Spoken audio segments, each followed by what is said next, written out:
Derrière l'image du gars festif, Patrick Sébastien cache une fêlure qui ne se refermera jamais. En effet, le fils aîné de Patrick est décédé dans un accident de moto en 1990, une tragédie que l'animateur n'évoque que très rarement. Mais une fois n'est pas coutume, à l'occasion des 30 ans du Grand Bluff, il s'est confié dans les colonnes du Parisien. Ce n'est pas du courage, c'est simplement de la survie, expliquait l'animateur qui a connu la mort de son fils alors âgé de 19 ans, la pire des tragédies pour un parent.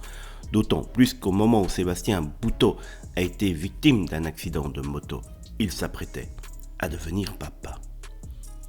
Et si Patrick est parvenu à survivre, c'est grâce à la scène. Et au moment de se jeter à corps perdu dans le boulot, l'homme qui fait tourner les serviettes trouve l'idée du Grand Bluff en pensant à son enfant perdu.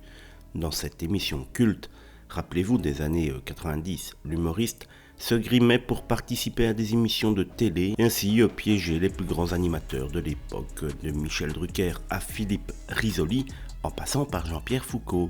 Le programme a célébré ses 30 ans ce mardi et pour l'occasion, le créateur est revenu sur l'origine dramatique de cette émission de divertissement.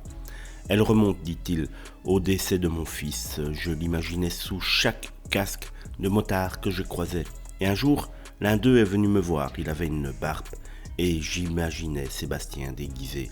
Je me suis dit, allez, retire-la, je sais que c'est toi, tout est venu de là. Patrick Sébastien expliquera encore dans cette interview qu'il n'a jamais voulu reconnaître son fils à la morgue, laissant ainsi le doute que ce jour-là où on lui a annoncé le pire, ce n'était peut-être pas tout simplement son fils sous le casque et que celui-ci pouvait réapparaître à tout moment. Des confidences très difficiles à entendre de la part de Patrick Sébastien.